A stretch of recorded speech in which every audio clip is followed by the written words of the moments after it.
Welcome to politicals. This is Kalyan Raju.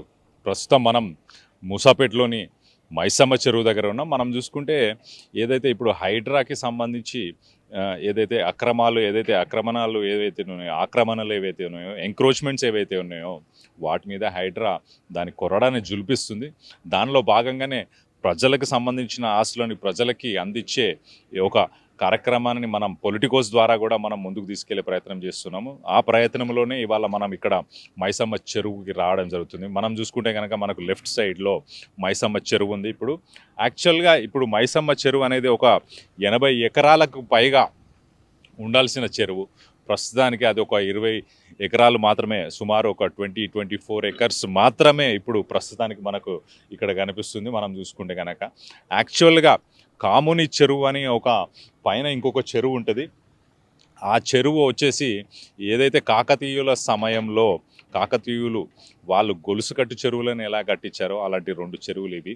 So దానిపైన కూడా ఇంకా కొన్ని చెరువులు ఉన్నాయి. ఆ చెరువుల్లో నీళ్లు నిండిన తర్వాత కాముని చెరువుకు వస్తే కాముని చెరువు నుంచి ఇక్కడికి రావడం జరుగుతుంది.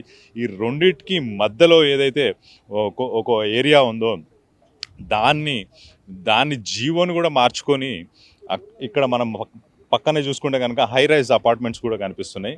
ఈ high rise apartments Vasavi Sarovar కావచ్చు, అలాగే ఓరియన్ కావచ్చు, ఇలా కొన్ని అపార్ట్మెంట్స్ ఈ ఫ్రీ జోన్ ఏదైతే మధ్యలో ఉందో ఆ ఫ్రీ జోన్లో ఇవన్నీ రావడం జరుగుతుంది. గత ప్రభుత్వం ఉన్న కాలంలో గత ప్రభుత్వం ఉన్నప్పుడు కొన్ని జీవోలను తీసుకొచ్చి ఈ ఫ్రీ జోన్కి సంబంధించి ఏదైతే ఉన్నాయో ల్యాండ్స్ని వాళ్ళు ఈ బడా రియల్టర్స్కి కట్టబెట్టడం మనం చూడొచ్చు బ్యాక్గ్రౌండ్లో ఉన్న అవన్నీ కూడా. సో వర్షాకాలం వచ్చినప్పుడు కాముని చెరువు నిండితే అక్కడి నుంచి వాటరు దీంట్లోకి వచ్చే ఏదైతే వే ఉందో ఆ వే అంతని కూడా ఇప్పుడు ఈ బడా రియల్టర్సు ఆ పెద్ద గేటెడ్ కమ్యూనిటీ అపార్ట్మెంట్స్ని కట్టిర్రు. ఆ వాటర్ ప్యాసేజ్కి మేము ఒక స్టామ్ కెనాల్ కట్టిస్తున్నామని చెప్పి అంటున్నారు. ఆ స్టామ్ కెనాల్ని కూడా వాళ్ళు ఇటు రావాల్సింది కెనాల్ని డైవర్ట్ చేసి ఈ పక్కనే ఉన్న ఏవైతే కాలనీస్ ఉన్నాయో మీరు చూసుకుంటే ఈ లెఫ్ట్ సైడ్ ఏదైతే కాలనీస్ ఉన్నాయో ఈ కాలనీస్లోకి ఆ కెనాల్ని డైవర్ట్ చేస్తున్నారు. రేపు పొద్దున ఎప్పుడైతే ఒక 10 సెంటీమీటర్ వర్షం కనుక ఒక రోజు పడితే కనుక ఆ వాటర్ అంతా ఏదైతే ఉందో అది కామన్ చెరువు నుంచి ఇక్కడికి రాకుండా వీళ్ళు డైవర్ట్ చేస్తున్న ఆ కాలనీస్కి వెళ్ళిపోయి అక్కడ అవి కాలనీలో ఒక 6 ఫీట్ లెవెల్ వాటర్ నిండిపోవడం కూడా జరిగింది. ఎప్పటి నుంచి ఉంటున్నారు? మేము తాతల ముత్తాతల నుంచి ఇక్కడనే వ్యవసాయం చేస్తుండే. కట్ట ఇప్పుడు మైసమ్మ చెరువు కట్ట మీద కూడా మా పొలాలు ఉన్నాయి, కట్ట కింద కూడా పొలాలు ఉన్నాయి. మేము అమ్ముకున్నాము. మేమేమంటే గ్రౌండ్ వాటర్ లేకుంటే ఇక్కడ ఉన్న చాలా స్లమ్ములు ఏర్పడాయి, జనజీవనకు కష్టమవుతుంది. అందుగురించి మేము ముందరకు వచ్చి న్యాయంగా హైడ్రా అనే సంస్థ పెట్టిరు. చాలా మంచి ఉద్దేశం పెట్టిను ముఖ్యమంత్రి గారు. దాన్ని కాపాడాలి. చెరువు 84 ఎకరాలు 2 గుంటలు మైసమ్మ చెరువు.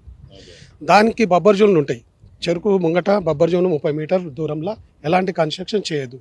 ఇట్లు ఎట్లా అంటే అట్లా పర్మిషన్ ఇచ్చేసి అధికారులకు కూడా కొంచెం లోపం ఉంది.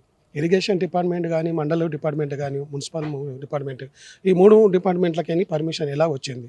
84 ఎకరాల ల్యాండ్ ఎక్కడ పోయింది? రీసర్వే చేయాలి. రీసర్వే చేస్తే ఎక్కడెక్కడ పేదలు ఉన్నారల్లా కొంతమంది తీసుకొని పేదలను వదిలిపెట్టి పెద్ద భవంతులు కడుతున్నారు. మరి వాళ్ళ గురించి మీరు గవర్నమెంట్ ఏం ఆలోచన చేస్తుంది? ఈ చెరువును ఉన్న ఇప్పుడు 30 ఎకరాలు 20 ఎకరాలు ఉంది. ఇంకా ఈ చెరువు ఇంత కూడా మళ్ళీ అది కాకుండా చేస్తారా? ఇప్పుడు గ్రౌండ్ వాటర్ కావాలంటే ఇక్కడ బోర్లు, చాలామంది బోర్లు వేసుకుంటారు.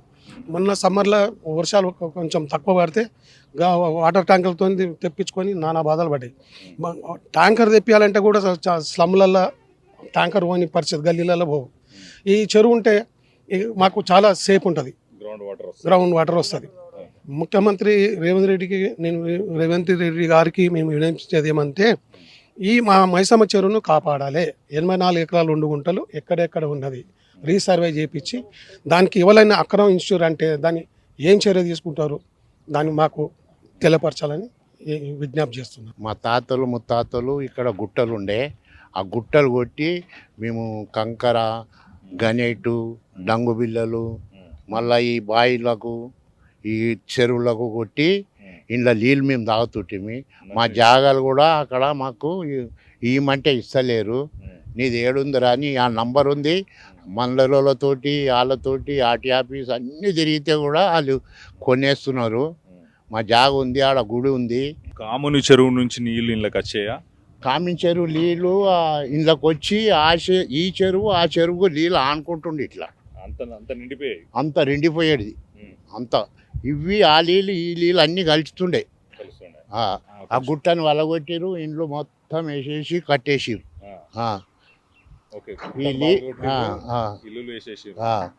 ఈ నీళ్ళు ఆ చెరువు కట్ట పైప్ లైన్ కానుతుండే.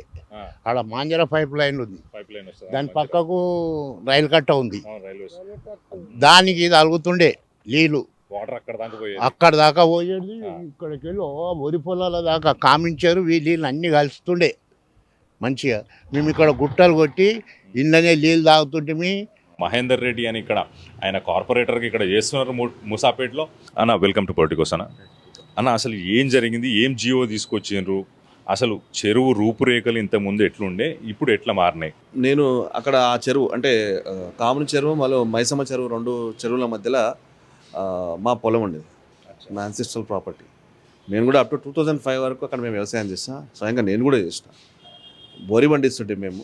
అయితే మా కాముని చెరువు నుంచి మా పొలాల్లోకి నీళ్ళు వచ్చేది. ఆ చెరువు కింద మేము వ్యవసాయం చేస్తాం. మేమే కాకుండా అందరం అంత చిన్న చిన్న రైతులు, 2 ఎకరాలు 3 ఎకరాలు 2 గుంటలు 3 గుంటలు అట్లా 10 గుంటలు ఇట్లాంటి రైతులు ఉన్నటువంటి ఏరియా అదంతా. అయితే ఈ చెరువు ఆ చెరువు రెండు కూడా గొలుసుకట్టు చెరువులు. కాకతీయుల కాలం నాటిది. ఒక ఏ లోలయింగ్ ఏరియా అని గుర్తించి కాకతీయులు అప్పట్లో చెరువులుగా ఫామ్ చేశారు. ఇప్పుడు మైసమ్మ చెరువు, పైన కామన్ చెరువు, అంతకు మీద సున్నం చెరువు, ముల్లకత్వ చెరువు, ఇట్లా చిన్న చిన్న కుంటలు వీటివన్నింటినీ కూడా నిండితే ఇట్లా ఒక చైన్ ఫార్మేషన్గా చేశారు. సో ఈ రెండింటి మధ్యలో ఉన్నటువంటి ఏదైతే ఉందో ఇది కూడా ఓపెన్ స్పేస్ రిక్రియేషన్ ల్యాండ్ కింద అంతకుముందు మాస్టర్ ప్లాన్లో ఉండింది. అయితే ఈ చెరువు పక్కన రాజీవ్ గాంధీ నగర్, సఫ్దర్ నగర్ మెల్లిగా ఆక్రమణకు గురవుతుంది. అవి రాజకీయ నాయకులు, ఏ రాజకీయ పార్టీ అధికారంలో ఉంటే వాళ్ళ అన్యాయులు రావడము, కబ్జాలు చేయడము, రాత్రికి రాత్రి FTL boundary irrigation department fix చేసినప్పటికీ కూడా రాత్రికి దాన్ని ముందు జరపడము, అక్కడ ఇల్లులు కట్టి రాత్రికి రాత్రి పెయింట్ వేసి నంబర్లు తీసుకోవడము, పవర్ కనెక్షన్ తీసుకోవడము, వాటర్ కనెక్షన్ తీసుకోవడం, ఇట్లా గత 15-20 సంవత్సరాలుగా జరుగుతున్నది. 15 సంవత్సరాల కింద, 10 సంవత్సరాల కింద లేదా 20 సంవత్సరాల కింద ఏ విధంగా ఉన్నది అని చెప్పి మన గూగుల్ మ్యాప్స్ మనమైతే నేను చేసింది కాదు. అది జయప్రకాష్ నారాయణ గారు మాకు ఎమ్మెల్యేగా ఉండే కూకట్పల్లిలో.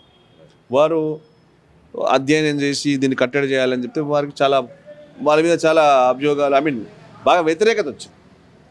వారు ఆ రోజు బౌండరీలు ఫిక్స్ చేద్దాము, అది చేద్దాం అన్నా కూడా అక్కడ ఉన్నటువంటి ప్రజల ద్వారా, ఎందుకంటే నాడు కబ్జా చేసినటువంటి రాజకీయ నాయకుడు ఈరోజు లేడు అక్కడ. రూపాయి సంపాదించుకొని ఇల్లు 80 గజాలు 40 గజాలు ఒక తక్కువకు వస్తుంది కదా అని చెప్పి కొంటారు. ఎందుకంటే సిటీలో ఎక్కడ పోయినా, ఏమూల పోయినా ఈరోజు రేటు ₹1,00,000 ఉంది. ఆ రోజు రేటు కూడా ఎక్కువనే. కాబట్టి తక్కువకు వచ్చే దగ్గర వీళ్ళందరూ కొనుక్కోవడం జరిగింది. అయితే ఈ చెరువు ఎప్పుడైతే వర్షాకాలం వస్తుందో, వర్షాకాలం వచ్చి నిండుతుంది. FTL లెవెలు, మన MTL, బఫర్ జోను, ఇవన్నీ కూడా చాలామందికి తెలియదు. Levels, tank bund, overflow wire, sluice వాలు, ఇవన్నీ తూము తీస్తే నీళ్ళు కిందికి పారగానికి పోతుంటాయి. ఇట్లా ఈ టెక్నికల్గా వీళ్ళు బడా రియల్టర్స్ వీళ్ళందరూ కూడా ఒక పథకం ప్రకారము మట్టి వేస్తూ ఏదైతే లోలయింగ్ ఏరియా ఉందో, FTL వస్తుందో, బఫర్ జోన్లో వస్తుందో వాటిని మార్చాలంటే ఒక పథకం ప్రకారం 5 సంవత్సరాలు 10 సంవత్సరాలు దానిలో మట్టి వేస్తూ మట్టి నింపుతూ వాళ్ళ మీద కేసులు కూడా అయినాయి, నాన్ బెయిలబుల్ వారెంట్లు కూడా వచ్చినాయి ఆ రోజుల్లో. కానీ ఇప్పుడు వాళ్ళు చనిపోయారు. వాళ్ళ యొక్క వారసులు ఈరోజు దాని యొక్క ఫ్రూట్స్ అనుభవిస్తున్నారు. చూడండి, ఒక 15 సంవత్సరాల కింద ఈ రైతుల దగ్గర ఉన్నప్పుడు అవన్నీ కూడా FTLలో ఉండేది ల్యాండ్స్ అన్నీ. మరి ఈరోజు FTL ఎందుకు లేవు అంటే, బడాబాబులు డబ్బున్నోడు ఏమైనా చేయగలుగుతాడు.